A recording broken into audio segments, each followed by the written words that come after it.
So today's topic, I want to go over two things. One is how do we manage all of the offers that we get on our listings effectively? Okay, how do we negotiate? It's kind of a little reminder to keep us current and comfortable in the way we handle it. And the second piece is how do we negotiate our buyer offers? Okay, and this is going to go a little bit deeper than just the conceptual, get the buyers to make a good offer, build rapport with the listing agent, all of that normal stuff. Let me let everybody bounce on here for a moment, and then we'll get started. Anybody had a multiple offer situation with more than 15 offers in the past 2 weeks? Anybody want to share? Hopefully we have a bunch of you here that aren't shy today. Anybody? I see Glenn. Have you had any of your listings sell with multiple activity the past 2 weeks, Glenn? Multiple offers, yes, not 15, 3 to 5. 3 to 5. And how do you handle when it's an offer from somebody on your team or yourself? I know you don't do a whole lot of your own offers, but how do you manage it when it's on your team? I rack them and stack them like every other deal. So we have a comparison spreadsheet we provide, and it basically, once you plug in the data, it's obvious who the winner is. And do you do, on a typical listing, do you put it in on Wednesday, first showings on Saturday or Sunday, highest and best by Monday, Tuesday, or Wednesday? Is that the strategy, or are you a little looser? We only really put them on Thursdays. We found statistically that to be our highest day. And then we sometimes hold showings. I just blew that up last weekend because we changed it up and immediately showed, and it still rocked. So either way, I guess, as long as it's through the weekend. The only downside is if you get offers on a Friday, you've got to have them hold over, and you just have to explain to them, look, we have barely any exposure time, and we're going to ride it out until Sunday, and then I'll give you a call. I mean, years back, a lot of people would say, hey, I'm going to pay you 10 over asking. Can you cancel the open house? And I assume in this market, that's always a no, right? Because it's not in our seller's best interest. Is that correct? Unless the seller, like I had one where they had to make a move quickly because they weren't on the market and they had a contingent purchase. So they said, great offer, I'll take it, let's go. But other than that, it's not in their best interest, nor are those exclusive ones. Now, for some of us who aren't as familiar with this market, and maybe you can chime in if this happens to you, do you ever get those 2 or 3 juicy offers early, they 10, 15, 30,000 above everybody else, and before highest and best, you just call them up and say, hey, Glenn, I just want to make sure, the Smiths are still in. Oh, you know what, Rob, they chose something else. Have you had that experience, Glenn? Oh yeah, I just recently put a bid in on a house. They said their first 5 deals fell apart because all of the offers had multiple offers in on multiple homes, and they all got what they wanted, not this one. Yeah, so I've been seeing that a lot more now. Let me tell you what the harm is with that. And Glenn, you can shake your head if this is true. Once the seller sees, in my case, it was a 459 offer. I was covering for an agent while they were out of town. And we had, I think, 27 or 28 offers on this property. 2 of them were 530 and above. Okay, and guess which 2 withdrew before we went to make our final selection? The 2 that were, let's see, we were at 460, so they were 70,000 above ask. Those two offers withdrew, and thank God the seller was reasonable, because I don't want them to get in their head, oh, here's 430, let's get it to 435, or excuse me, 530, 535, because that can be problematic. And I'm sure that there are some of you on this call who've had somebody get that outlying offer, and then all of a sudden the seller is trying to find the duplicate for that. Anybody had that experience? Rob? Yes. I have been trying to find a house for my client. He's eligible for 7 something. I've bid it 60 to 80,000 over, waived inspection, waived appraisal, and still didn't get. So you're bidding close to 10% above ask. I Yes, guess- and these people, there's in Piscataway in South Plainfield. You know, that's still, and you said in the high sixes, low seven range, Jerry? Yes, And what other terms are they having? They solid down payment? they want more down payment. I said, what difference does it make at the end? You all get cash. Well, So I mean, what? but you're smart about that. But what are you putting on the offers? How much down? I'm putting down 5%. He has to sell his house, but he doesn't have to sell it at 5%. He can afford to buy. I didn't want to put in there must sell a house. So at 5% down with the mortgage, and he's still approved for 775. You can buy the house, but I don't want to introduce the fact that he has to sell a house. So and he has the money. It's like a total of $37,000 he's putting down totally. So in that particular case, Jerry, if were you waiving any of the appraisal? Did I what? Did you have any appraisal gap waiver? Waive appraisal, waive Wait. inspection, So you waived the appraisal totally? and inspection. Okay, I mean, that's a strong offer.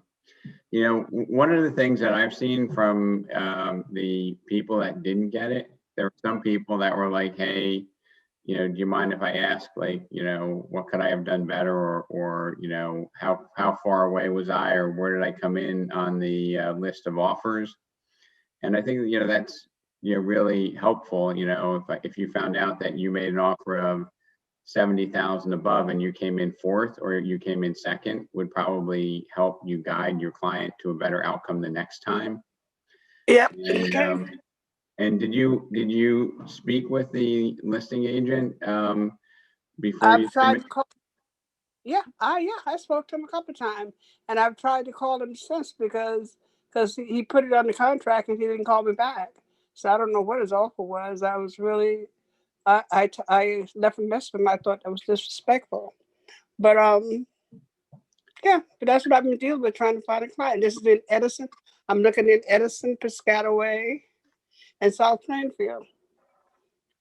So what I had done when I was covering for an agent was I sent favorable. I had the client initial the first page of the contract, and this was the text I sent out. Hi, unfortunately, I think it's helpful to listen to this. Hi, unfortunately, after reviewing all offers, the seller has decided to accept a different offer with more favorable terms. And then I put Rob Lazar on behalf of the agent. There were the 3 or 4 that were in second place. I put in there that, you know, we will be holding your offer as a backup in there. And I sent if you can see here, this is a photograph with my phone of the contract with the seller's initials next to the word rejected. And I got such a favorable response from our co-op agent saying that, you know, I really appreciate the fact that you communicated back to me, and the fact that it was signed off on by the seller eliminated that uncertainty that maybe I didn't present it right. Because let's be honest, I think all of us have fears that our offers aren't being presented, especially when we have one like Jerry, where it's, you know, 5, 8, 10, 12% above the asking price, and we don't even get a call back, right? Number one, I think that's a little bit, Jerry, I think that's a little bit unprofessional, and I would hope that everybody on this call will at least have the courtesy of responding back to every single person and say, hey, I appreciate the offer. Unfortunately, the seller has decided to accept a different offer with more favorable terms. And I'd be careful to say a better price. because, sometimes we have similar prices, sometimes the price might be a little bit less, but the terms are far more favorable. In my instance, we were looking at, people waiving nothing on the appraisal to waiving 10 and 20,000 on a 500 plus purchase was very common. We had one offer that they waived $40,000 of the appraised value. Some of the people that were waiving had an appraisal gap, were providing proof of funds, others were not. And I will tell you, the more complete the submission was, the more favorable that the seller and myself looked upon that transaction. So for example, if there was a 510 and a 505, but the 510 had proof of the funds to cover an appraisal gap, they waived the inspection, they had 10 or 20% down and proved they had additional money. That impacts a decision both when we're representing a seller and when we're representing a buyer. Okay. Yeah. Some of the the other things that I want to talk about are efficiency driven items. But before I get to that, I want to bring Florida into the discussion here with Colleen and ask Colleen, when you have your own offer or an offer from your company, like from a colleague in the office, how is that handled differently from an outside offer from a exit Keller Williams or Coldwell Banker offer, if at all? Well, really, to be fair, we would look at it more favorably because it's in-house, but it still has to meet the criteria of what the seller is looking for. It should be handled the same way so that there's no skepticism that we favored one offer over another. Generally, we ask for best and final offer from everyone in that kind of situation. Now, in New Jersey, and I assume in Florida, we're probably similar legal obligations, but once you go under contract, Colleen, and somebody else submits an offer, are you required by law or by statute to forward that to the seller? Well, in our listing contracts, we have a provision that allows us to not take any offers after it goes under contract. And if the seller agrees to that, then we don't have to. But even if they're under contract and we haven't exercised that provision, then yes, we have to, even if we're under contract, we have to present all offers. So generally we suggest that they don't want to be bombarded, with offers that, nothing's going to come of it. We already have an offer. We're, moving forward. We accept backup offers. And Colleen, do you be encouraged not to take offers after we finally accepted one? And what's the fiduciary relationship if you do an open house and somebody walks in and is interested in buying? Can you share that for our Florida audience here? How does that work? Well, if they're not with a broker, then yes, we're transaction brokers in Florida, which means we are brokers for the transaction, in essence, not truly the seller or the buyer, but for the transaction, the success of the transaction. And we have a fiduciary to both. So very carefully you manage constructing the contract and so forth with the buyer. If you're going to have multiple offers, which we are, you tell the buyer, give them a price range where we're at and ask them to give us their best offer because we're competing with, other contracts. And by law, we must submit all contracts. So it sort of takes you off the hook of the responsibility of favoring their contract above someone else. Because we explain to them. Go ahead, Mark. So Colleen, how would you and this is a very hypothetical that probably regularly happens, but if you had a seller that came to you and said, hey, we're putting our house on for $450, hopefully we get multiple bids, but if we got 500, we'd be over the moon, right? And then you have a buyer that says, hey, I want to make an offer of, 490, but I go up to 550 because I have to have this house. Like, how do you manage those two facts in the fiduciary when you're a transaction broker and you get that information that you probably don't want to have, right? You're right. But how would that play out if they just blurt it out at you and now you're sitting here in the middle and you're trying to manage that transaction? I would tell them that according to our agreement with the seller, we have to, the seller's not accepting offers for maybe 2 days or a day. They'll have a final day, like we have an open house on, let's say, the 17th, but the seller is going to end accepting offers by the 19th. Right. So I would tell them to give me their very best offer because we don't know what we're up against. Okay. Fantastic. For let's see, for New Jersey folks here, now, Paul, I see you on. Are you able to chat with us, Paul? Sure. Hi, everybody. How you doing, Paul? I'm doing great. Now, welcome to the family. We're Thank you. We're ecstatic to have you on. I just wanted to ask you, when you have your own offer on your own listing, how do you handle that, if you don't mind sharing? I don't want to put you on the spot, but I just, we respect what you've been doing, and I just want your opinion. Sure. Well, up until now, I haven't had any offer directly when I'm a seller's agent, but what I'm prepared to do is hand that off to a colleague and let them work with the buyer so that I'm keeping arm's length. They would drop the offer, they would fine tune it, and then I add it to my spreadsheet summary, go over it with my seller, and come back with a decision. Harper, get your feet out. Sorry? Say again?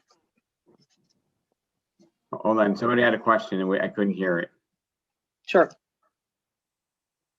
All right, I guess it wasn't important because they're not repeating it. Go ahead. Yeah, I mean, up until now, I've had outside buyers. So even though I signed the dual disclosure, I haven't had the opportunity to have somebody directly. Fantastic. Well, Paul, that's what a lot of people feel comfortable with that process. Is there anyone that handles that process in New Jersey differently? Or is everybody just shy today? I mean, I'm just asking, is everybody dishonest? I don't think so. Who is speaking? I see you just have a phone number there. It's Edward. Edward, how you doing, buddy? Good, how's it going? Good. So when you have your own offer, I assume that you deal with the buyer directly. Of course.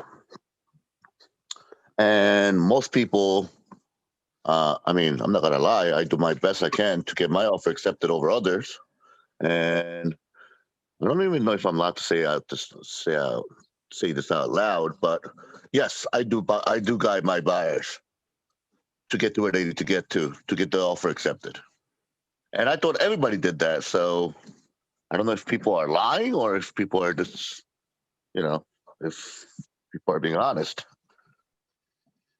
So I'm gonna take, Ed, thank you for sharing. I'm gonna deflect over to a very structured individual, and I'm gonna, Glenn, I'm looking at you. When you have one of your agents making an offer on your listing, is that a full arm's length relationship, highest and best, no insight?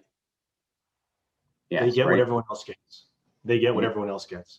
And then I, as a listing agent, I get that question all the time about do you have a horse in the running here? And if you looked up my history, you'd know that, right? If you were an agent that's doing your homework, you'd know that I don't do both sides of the deal, right? So we literally immediately put up a Chinese wall between us, right? There's no conversation, there's no looking in loops, there's none of that stuff.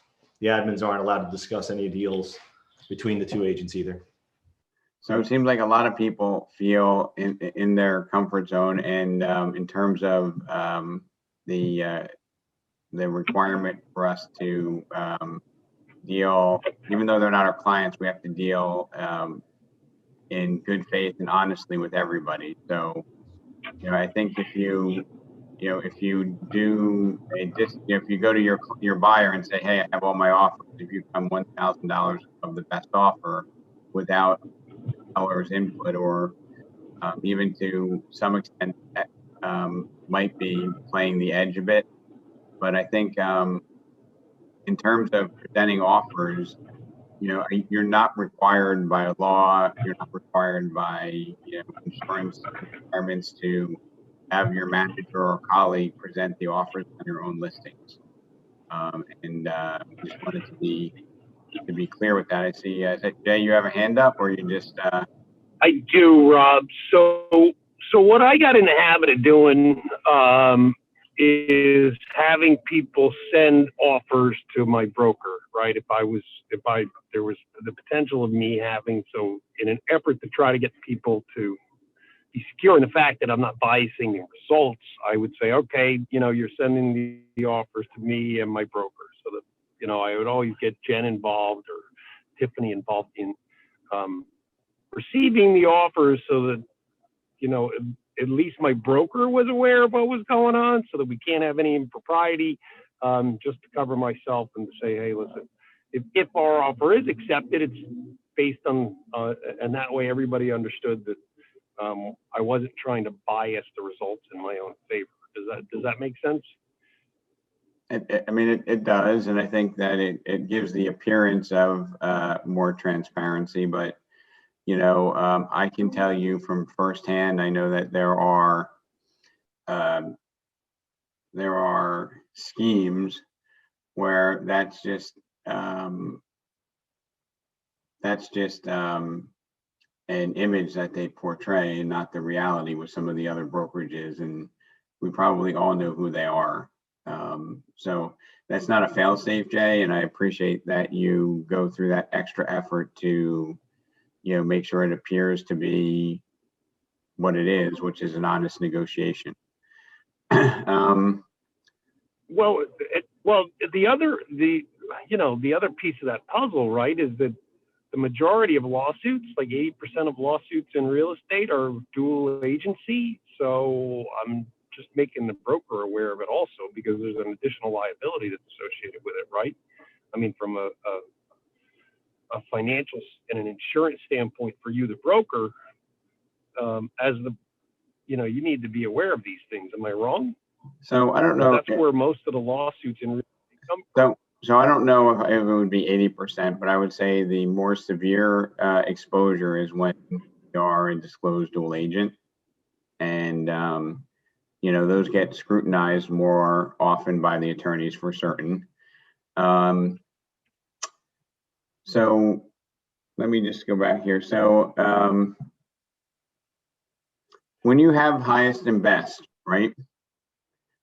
What happens when you get an offer after you've accepted the highest and best by Tuesday at noon, and somebody sends an offer on Wednesday morning? Who wants to, and this is a New Jersey answer, who in New Jersey wants to tell me how you address that?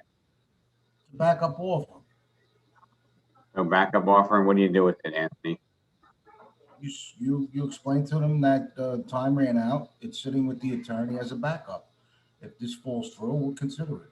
No, you forward that to the attorney and the client, right? Correct. Okay.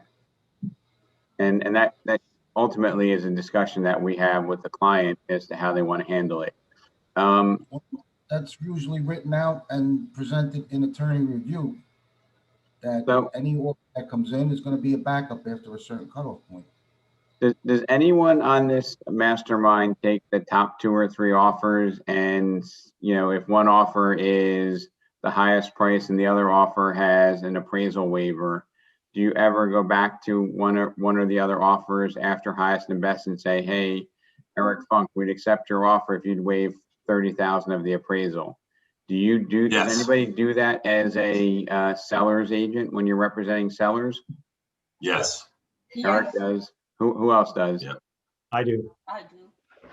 Because there's a big divergence. A lot of people, they don't want to go back to them. They say this was highest and best, that's it. And, you know, I'm not sure that is an absolute strategy to serve your client the best, but there's risks of both sides, right? If you say, hey, I want you to do this, sometimes people, drop off and then you have no great offers. But there also is that opportunity to, maybe enhance the best offer by, taking a term from another offer and building it in. So, Rob, can I? Well, Okay. I think till it's accepted, you're negotiating. And if you have an offer that meets everything except for the appraisal, I don't think it's a problem to go back and say to that person, look, you've got the highest offer, but we have offers that are not looking to have the appraisal. And present it to them like you said, will you go this much over appraised So how value? much will my total balance be? There's a fine line there, though. You have to be real careful how you handle that. If you're the listing agent now I and you have get to pay multiple how much? offers, if you get multiple offers on the property, I don't want to pay. Wait. And Ron, I muted you. Can you unmute yourself? Because we had some background. yeah, when you get multiple offers like that, you have to be careful of what you divulge to the other agents because, again, there's a lot of testers out there. So by telling them that they waived the appraisal and they're over list price by 20,000, I think that's pretty dangerous. And you got to be real careful what you say. I would just tell every agent, just give us your highest and best. I can't recommend what you should do, but we do have multiple offers on it. And sometimes the agent will say, well, my client's willing to come over $10,000 over the asking price. And I said, well, just submit it. And let me take a look at it. Going back to where we were talking about your own buyer, if I had a buyer that was interested in my listing, I already had it pre-approved through my mortgage broker, and I know that they can qualify. So I know that it's a done deal. It's going to close. So if I get multiple offers and I have my own buyer, I'm going to scrutinize every one of those offers to see if they're comparable or acceptable to what I have or better. If somebody has a better offer, of course, I'm going to present all the offers, but I'm going to tell my seller, this is my offer. I know it's going to close. Here's some other offers, and we'll go through it that way. So, and you're leading into the next topic I wanted to bring up, Ron, which was, how many agents are out there that it looks like it's their first offer they ever wrote, or they wrote 7 offers for this client that you can see that there are elements from another offer that they just wrote included in this contract because they either whited it out or they cut and pasted and it might say a different property in the notes on the end of the contract.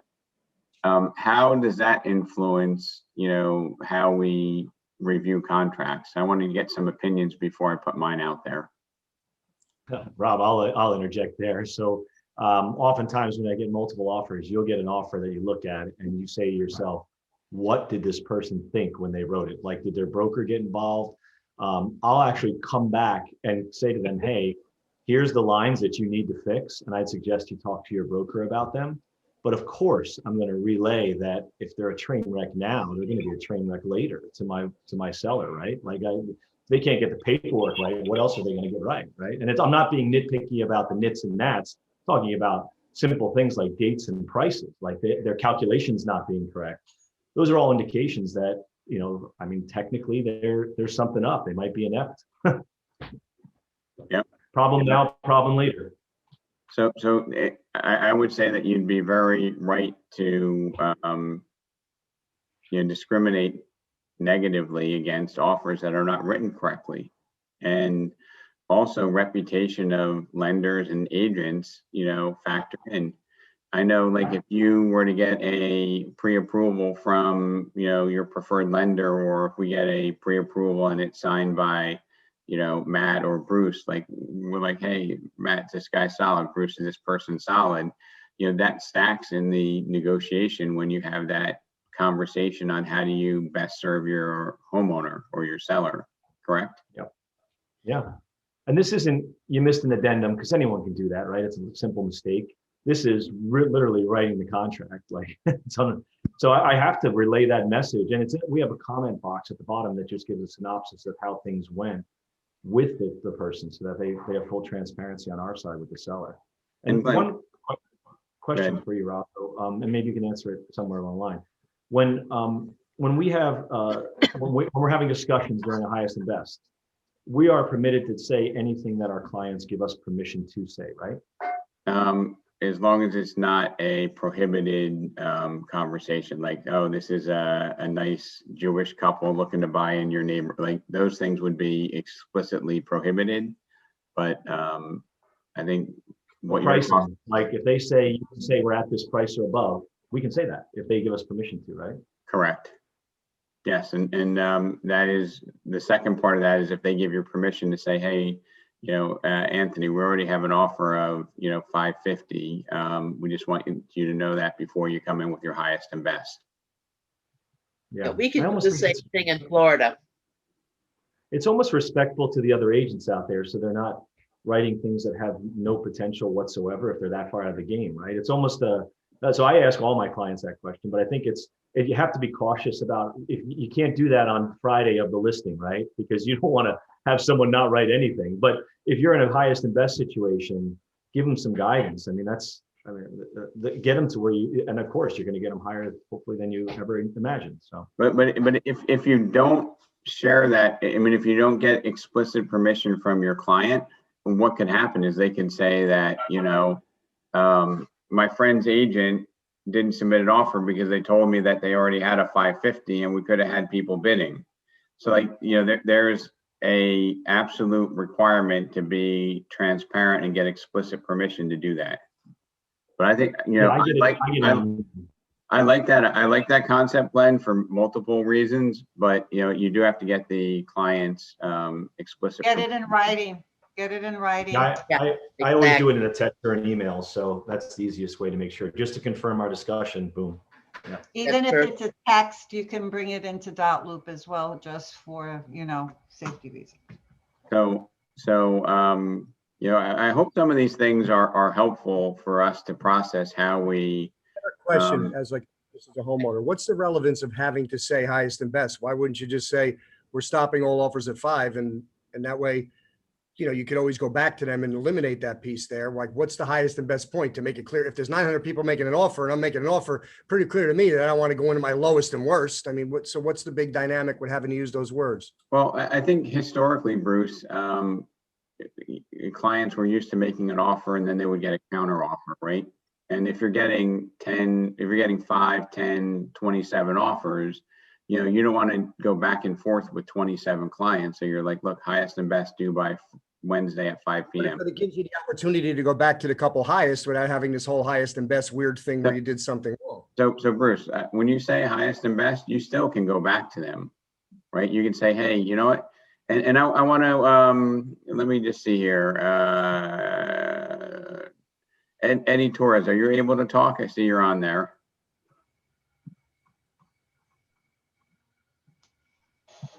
Let me see. Hey, Bruce. Hey, Rob, what's up? So Eddie, if somebody says highest and best, and there's 33 offers, and 3 of the offers are really close, would you be offended or would you appreciate it if the listing agent came back and said, look, we have 3 offers that are really, really close. If you were able to waive 20,000 of the appraisal, I think we can get yours through. Would you appreciate that, or would you think that was retrading the deal? Well, technically, I would appreciate that, but unfortunately, I think that mentally, what it comes down to is, as far as the price, let's say, the highest and best is a blind bid, right? So if we put a number on it and we give that number to our buyers, mentally they think, okay, that's the final, and they're not going to go any higher. If you do a blind bid, technically our buyers could go higher because it might just be in their wheelhouse. Does that make sense? Yeah. So I think, Eddie, that if we went to the top 2 to 4 offers and said, hey, you're one of the top offers. Here's what we don't like about yours. Do you have flexibility? It could be price, could be terms, it could be appraisal conditions, right? For me, I think I'm serving my seller by transparently communicating that to the top offers. And if I were an agent, I would appreciate the fact that, we have the ability to make a decision based upon feedback from the seller. I'm not a exactist where I'm like, hey, you said highest and best. You need to make a decision based upon what you have on that date at 5 o'clock. And some people, might be very literal and say, you can't do that, but yes, you can. Like highest and best, we have the 3 or 4 highest. We just wanted to see, Mr. Funk, would your buyer be willing to waive an extra 10,000 of the appraisal? And if so, I think we could put this together. Or if so, you're more competitive than where you are now. I think that's a good practice, not a bad practice. That makes some sense, Rob. It makes some sense if you can customize terms on standing offers. Now, highest and best to me, unfortunately, is not really a final until it goes under contract. So right. In the meantime, if somebody else comes up with an offer, a third party, and that gets presented to the attorney, technically the seller might take that because it's a better offer.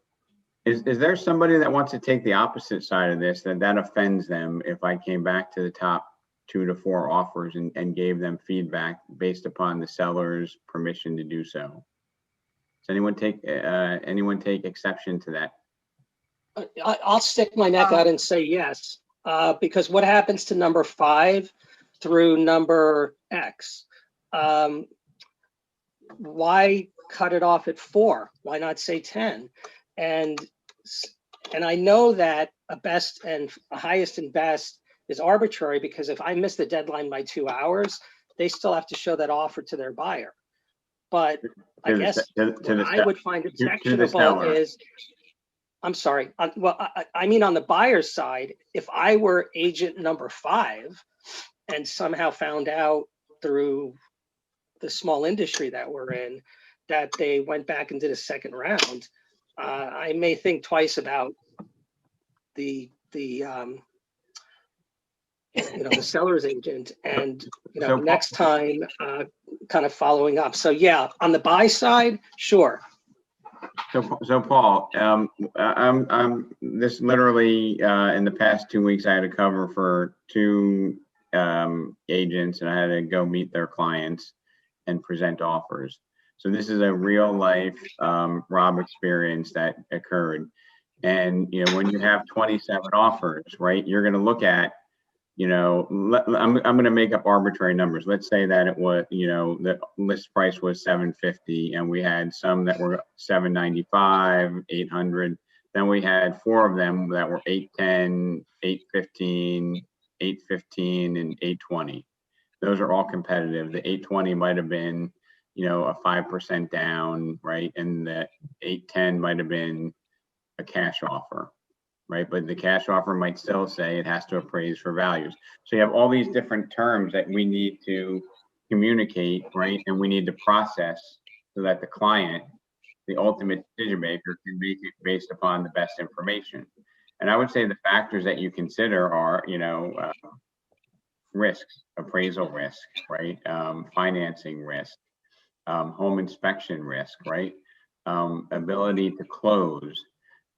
There's even time frame. Yeah, the time timing. they're giving post occupancy. Correct. And what are the non-financial terms, right? Like, is that convenient or not convenient for the seller? Sure. And beyond that, Paul, I would even say that as I'm helping sellers digest offers, if an offer is sloppy and if I contact the buyer's agent and they don't respond promptly, that tells me, like, if you're not responsive when we're trying to put the deal together, how is that transaction going to go, 2 weeks into it, 30 days into it, when we're hit with a crunch time? Are they going to be performing or are they going to be MIA? So those are all things that I think we need to consider when we advise our clients, which offer is the best for them to accept. So would it be best to say we could possibly have a second round of the best four? Because like I said, I would feel slighted if I were number 5 agent. So if it's arbitrary, because we don't really know what the terms are going to be and the price until we see the offers, and yeah, there's different metrics we have to look at, but is that a conversation we should just have with the seller up front? So Paul, let's take the scenario, and I love, let's just say that, you go down to the local Dunkin' Donuts or Starbucks and you see a buddy of yours and say, oh man, I just got this jerk from Remax. It was highest and best. And he went and told me that I need to up my offer or remove a contingency to get my offer accepted on 123 Main Street. And you're like, I submitted an offer. They rejected mine. They didn't give me a chance to go back at it. So let's go in the framework. That's the way it gets discovered, right? It's an innocent discovery. However, if we went and said anybody that was 510 or above, we were going back to, and yours was at 500, Paul, would you be comfortable or would you be angry that that was our criteria for going back to 4 people? But how would I know that unless I ran into somebody who said, oh, well, no, but so you run into, Chris Smith at the Starbucks and he says, yep, that guy Rob over at Remax, it was highest and best. And then he came back and said, I got to waive 20,000 of the appraisal. I can't believe it. It was supposed to be highest and best. And you're like, well, what property was that? It was on Elm Street. And you're like, I made an offer. He didn't even get back to me. Right. So you call me up and you say, Rob, my buddy Chris at Starbucks told me you gave him a chance to better his offer. Why not me?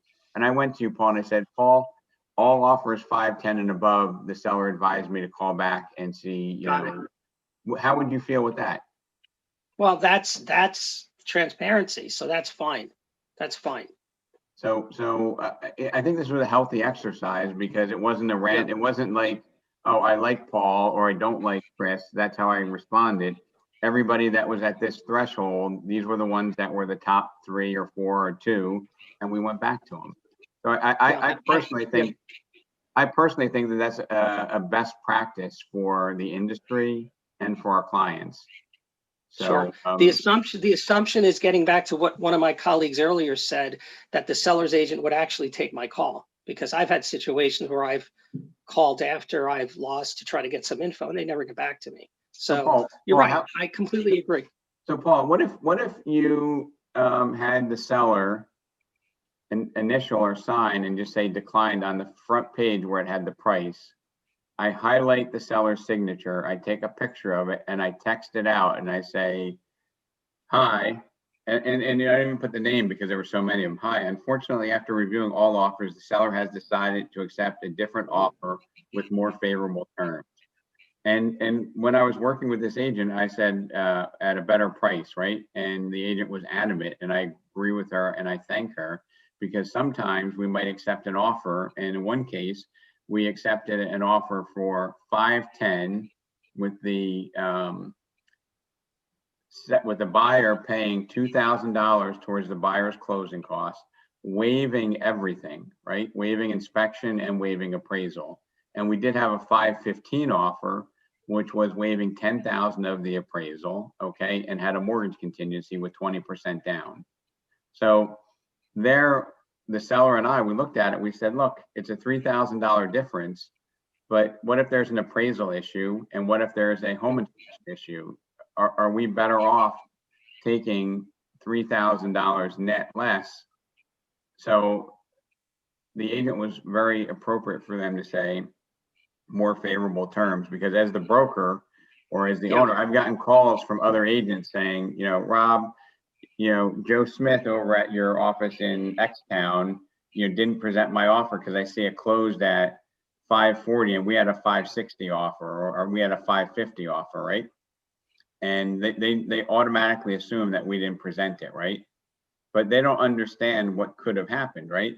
There could have been a credit for inspection items. That could have been a cash offer, and yours could have been a VA no money down offer, right? So the terms, not only price, really matter. So I don't want to belabor this too much. I think another thing you have to look at when you're getting your highest and best on those offers, do they have, if it's a mortgage, are they approved to go to that higher mark? I think sometimes you need to have the finances the approval letter resent to you with the adjusted amount. So Colleen, that's a great question. So some of the offers, right? Let's say the property's asking 450 and they make an offer of 510, but their pre-approval says 525. Like, does that maybe, like, when the seller say, hey, they submitted this for 525, maybe that's what they're intending to go up with. Maybe we counter Paul and say, hey, you know what, we love your offer. Can your client come to 525? If so, we'd be inclined to go into attorney review today on that. And I think that's a little bit sloppy, in my opinion, on the buyer's agent side. Unless you put an offer saying they're pre-approved for $1 million and you're making an offer of 5.25, then it shows that they're eminently qualified. You're not going to come back and say, Paul, I want you to go to $1 million, right? So I have different opinions on that. Go ahead, Eric. So, we've been through a bunch of these over the last couple of weeks, and I think our main responsibility is to the seller. And the seller is asking about their viability to make it to the close, highest number they can get, most down payment, so they have to get the least amount of mortgage. And these things are changing constantly because we call the people and let them know where they're at. Basically, that we ask them if they can approve their offer and give them some direction, but we certainly don't tell them what the final price is. But from time to time, I will drop the hint that I haven't won any offers that are any less than 8 to 15% over ask. And I'm not sure if this is a good house or a bad house, but we have 8 other offers on the table. So do the best you can. I don't know if that's legal or unlegal, but what we do to make sure, just let me finish, okay? What we do to make sure that this works, wait, Rob, let me finish. What we do to make sure this works is we have a spreadsheet that we put all the information on regarding the price, the first deposit, second deposit, the pre-approval amount, whether it's conventional, their credit, if we can get a credit score, we speak with the mortgage person to get a good feel for them. And what happens is on a spreadsheet, we put it up on Google Docs. My client is literally watching it as it's changing, and there is no question as to who is the best offers coming in. And once we, focus in on the top 3 or 4, the client is way ahead of us. They say, we really like this one. Can you find out more information? Let us know more about the buyers, what the situation is. Do they have more money to put down? Things like that. So they're guiding us because they're up to date and knowledgeable because we've made them that way. We're teaching our seller how to make a decision. Now, of course, they want our opinion all along the way, but we get advice from them all along the way. It's not based on any sort of prejudice at all, other than financial. And that's really something that we do. We are pretty. So Eric, was there a question in that, or was that just a, do I like the idea of the way you? Well, I'm listening. I love listening to myself talk this way. Okay. Well, so number one, I like the idea. One suggestion that I would have everybody write down is tell our listing or selling clients that, look, our goal is to get a lot of demand, to get a lot of people to make offers. But what we're finding in this environment is that buyers are reacting to the overwhelming advantage that sellers have, and they're making multiple offers on different properties at the same time. So Eric, it's not uncommon for your best or second best offer to withdraw because they found a different property when they're in that same bidding environment. Because if We you had don't, that, it just happened, The top one had 2 offers. We liked them the best. And of course, we all agreed. We said, listen, we have 3 people here. Let's see go back to them. The next morning they called and they said they withdrew the offer, and we went right to the second one. right, so I think that the lesson here, Eric, is 2312 South hold on, Cypress let Bay. me mute everybody. So Eric, I think the narrative here is to not let your seller, when they see that highest price, to get that in their head that that's where they're going to land, right? Because we had, in my most recent one, we had 2 offers that were 15 and 20,000 above like the highest grouping. Like we had, let's say 715, 710. We had like 4 offers there. We had a 755 and a 760. But both of those ridiculous plus offers withdrew before the deadline for all the submissions were. Like they made that offer on Sunday, and by Monday at 3 o'clock when we called, before we put the offers together, they both said that they withdrew. And coincidentally, they weren't even transparent. They didn't proactively reach out to me. It wasn't until I reached out to them that I found out that they withdrew. So setting the expectation as well as having clear communication, in my opinion, is massive, massive, massive. And I know we talked almost this whole session about sellers, and I hope this has been helpful. Obviously, the flip side. I find that what you guys are all talking about, when I talk to buyers, they ask me, and it's legal for me to say if they have the ability to do so, if they're a buyer that has that liquidity or resources to do so. I tell them in most multiple bid situations, it is 18 to 15% higher. And I would say 90% of them ask. So it's a little bit different than normal. So we even get that question all the time. So that's part of the teamwork, Bruce, is having everybody being honest and transparent, because but I'm not licensed, so I could say it anyway. So but you have your mortgage license, Bruce. You're highly regulated. That's what I find. I don't have a fiduciary. You're a public assistant, my man. Have them call me. I'll get them up. Don't worry. No, I'm kidding. Anyway, I think this has been a really helpful. It's been a little bit of a dry subject, but I think it's really helpful for us to kind of process what it looks like from both ends of a transaction. Again, I'm going to say like the communication and the relationship that the buying and listing agent has a tremendous influence on the ability to put a transaction together and to keep that transaction together. Okay, so I would never minimize that value. I'm going to talk about some things that occur when you have a lot of offers and some shortcuts that I was looking to find. One is I set up an email forwarding, and I'm not going to go into the detail of this in this session here, but I think it would warrant maybe like we have a special, maybe a Tech Tuesday for people who are interested in some of these techie things, where you can create an email where it can be, Shantae Sells NJ at Gmail, if that was your email, and you can put Shantae Sells NJ, and then you can put a plus, Main Street at gmail.com. And when you do that, the email still comes through to you, but you can do an auto filter, and you can say, if an email comes in to this email address, which I set up, that it's going to automatically take that email, it's going to put it into a folder in my Gmail, and it's going to forward that email to the seller and to .loop, so it appears in my loop automatically. Can I get an oh yeah for that one? Is that good? Okay. Another thing that I found, because I got up early today because I was like, you know what, I have to find some value to share with the group. And I was watching a .loop training seminar. And let me tell you, that's really, really boring, all right?